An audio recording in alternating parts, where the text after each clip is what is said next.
News 28 मराठीमध्ये आपले स्वागत आहे। आजच्या मोठ्या बातम्यांबद्दल बोलूया। मिरजेतील बंद वॉन्डलेस हॉस्पिटल पूर्ववत सुरू करू, सांगलीतील शेरीनाल्याचा प्रश्न 100% सोडवणार, उपमुख्यमंत्री अजितदादा पवार।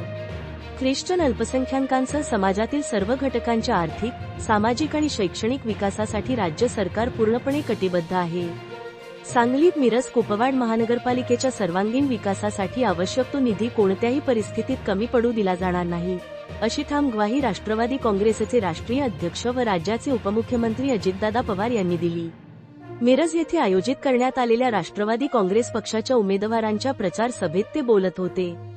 यावेळी मंत्री मकरंद पाटील, माजी खासदार संजय काका पाटील, माजी मंत्री अजितराव घोरपडे, माजी मंत्री शिवाजीराव नाईक, आमदार इद्रिस नायकवडी, राष्ट्रवादी काँग्रेसचे शहर जिल्हाध्यक्ष पद्माकर जगदाळे, पक्षाचे सर्व उमेदवार, पदाधिकारी व मोठ्या संख्येने नागरिक उपस्थित होते। उपमुख्यमंत्री अजितदादा पवार म्हणाले की मिरज ही संपूर्ण देशात आरोग्य पंढरी म्हणून ओळखली जाते। आरोग्य क्षेत्रात मिरजेला मोठा ऐतिहासिक वारसा लाभलेला आहे। मात्र गेल्या काही वर्षांपासून मिरजेतील वॉन्डलेस हॉस्पिटल बंद असल्यामुळे सर्वसामान्य रुग्णांना मोठा फटका बसत आहे। त्यामुळे या हॉस्पिटलसाठी आवश्यक निधी उपलब्ध करून ते पुन्हा पूर्ण क्षमतेने सुरू करण्यात येईल आणि नागरिकांना दर्जेदार आरोग्य सेवा मिळेल, असे त्यांनी स्पष्ट केले।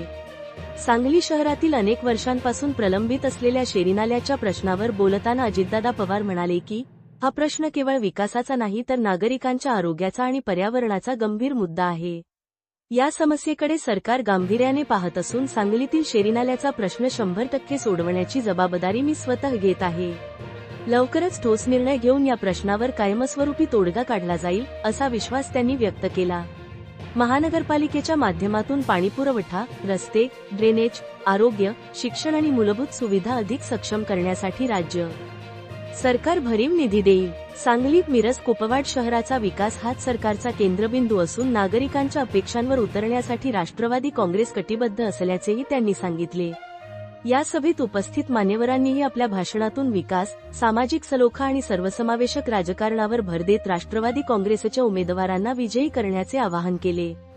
सभेला नागरिकांचा उत्स्फूर्त प्रतिसाद मिळाला।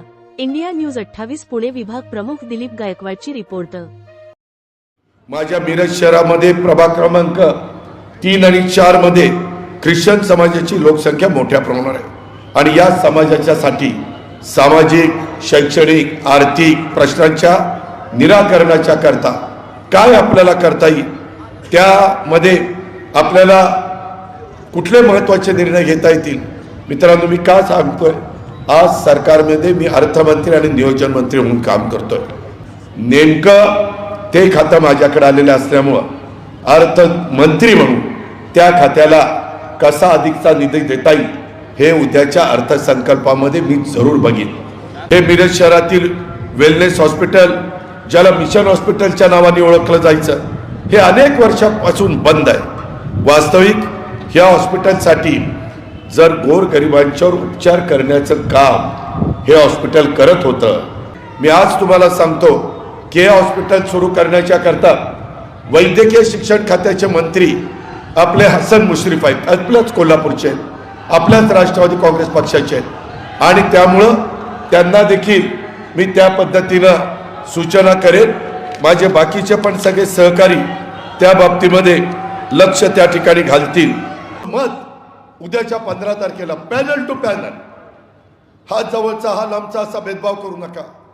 तुम्ही अनेकांना संधी देऊन बघितलं, एकदा आजमबाईच्या लेकाला मी काल तिकीट देत होतो, आदल्या दिवशीपर्यंत म्हणजे माझा आजमबाई का इथला, सॉरी मला वाटलं, एक मिनिट रे, अरे थांब, मला वाटलं आजमबाई म्हणजे पानसरे आमचा तिकडचा, ठीक आहे। अरे मुस्लिम समाजाकडेच लक्ष देणारे मुस्लिम समाजातच आजमबाई मोडतो, काळजी करू नको। सभा अशी काय होत नसते, ही सभा सोडतील आणि तेवढंच दाखवतील कसा हा मुलगा मोडत होता। जरा शांत घे, आपण सगळेजण एका परिवारातले, मी तुला नाराज करणार नाही, तुझ्या मंड्याला नाराज करणार नाही।